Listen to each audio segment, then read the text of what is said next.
Have you ever wanted to get somewhere faster? Maybe you got stuck in traffic on your way to work, or had a long trip across the country to see some old relatives, or maybe you were late to a doctor's appointment. Well, you're in luck, because today we're going to figure out how to get you places faster than the blink of an eye. And we're going to do it on the most unlikely of vessels, the most valiant steed known to man. We are achieving this unbelievably quick speed on a rocket-powered scooter. Hello everyone, welcome to the science behind, where today we're talking about something I'm sure 99% of you have never even thought of before. Today's episode is one that isn't exactly, well, normal. Today we aren't talking about cooking eggs on sidewalks, today we aren't talking about exploding popcorn kernels, heck, today we aren't even talking about how crazy cats are. No, today we're talking about something even crazier. Today we're talking about breaking the speed of light on a scooter. Or at least, we'll hypothetically break the speed of light. Don't believe me? Let's jump in. In order to hypothetically break the speed of light, we probably want to know exactly what the speed of light is. The speed of light has had a lot of changes over the course of history. Many early scientists believed that the speed of light was either too fast to be measured or infinite. Galileo, a scientist from the early 17th century, was one of the first to think about what the speed of light could possibly be, but he could not find a method to measure the speed of light accurately. But an astronomer named Ole Romer from the late 17th century discovered a method through Earth's orbital diameter and Jupiter's eclipse cycles to calculate the speed of light, and he came up with the speed being around 131,000 miles per second. He actually wasn't too far off with his calculation, and it was mostly off due to the limited resources and knowledge that was available. The most recent measurement for the speed of light is 186,282 miles per second, or 299,781 kilometers per second. To put that into perspective, that speed would circle the Earth 7.5 times in a single second. That's a crazy amount of speed. I bet you couldn't hit the subscribe button that fast. Prove me wrong, I dare you. Moving on, now that we know what speed we need to go, we need to figure out how we get our scooter going that speed.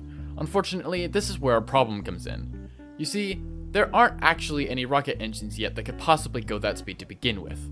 The fastest thing humans have ever managed to build is the Parker Solar Probe, which has a record speed of 163 kilometers a second, or about 101 miles per second.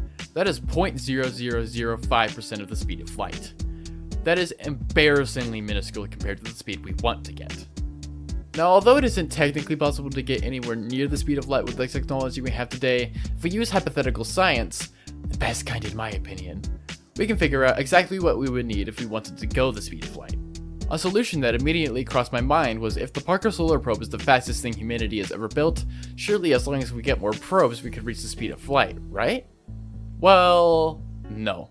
You see, the Parker Solar Probe only gets as fast as it does because of its orbit around the sun, and the sun's gravitational pull. I'm not going to get into the science behind gravitational pull today, but basically, the closer something is to the sun's gravitational pull, the faster it will go. The sun's gravitational pull is why the planets closer to the sun move more quickly than the planets farther from the sun. The speed we can get with the sun's gravitational pull is limited, and will surely not result in us getting to the speed of light. So what else could we do? Well, I found another hypothetical solution that could work. If we managed to make a rocket engine capable of going at a constant acceleration of 1g, we could hypothetically reach the speed of light eventually. If you weren't aware, 1g is an acceleration of about 9.8 meters a second. To find out how long it would take to reach the speed of light at that rate of acceleration, we have to do some math.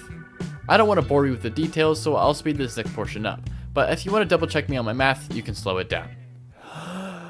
First, we need to divide the speed of light by our acceleration. So after converting the speed of light from kilometers to meters, then we divide and get how many seconds it would take to get to the speed of light. So we divide by 60 to get minutes, then by 60 again to get hours, then by 24 to get days, then by 365 to get years, and we get 0.97 years, or 354 days, so around 1 year exactly to get to the speed of light, going at a constant acceleration of 1g.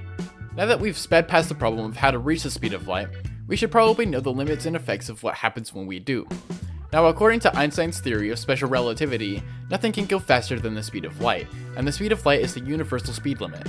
If things managed to go faster than the speed of light, it would break a lot of what we know about science. An interesting effect of nearly going the speed of light is that we would experience time dilation.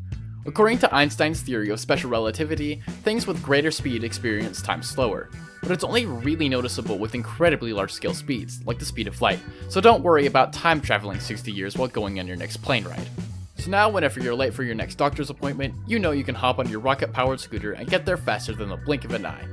Maybe don't ride it for too long though. You might accidentally stumble across the solar system by mistake. With that being said, thanks for watching. I hope you enjoyed, and I'll see you all next episode. And hey, If you want to see more like this, leave a comment below and I'll see if I can make any suggestions into future videos.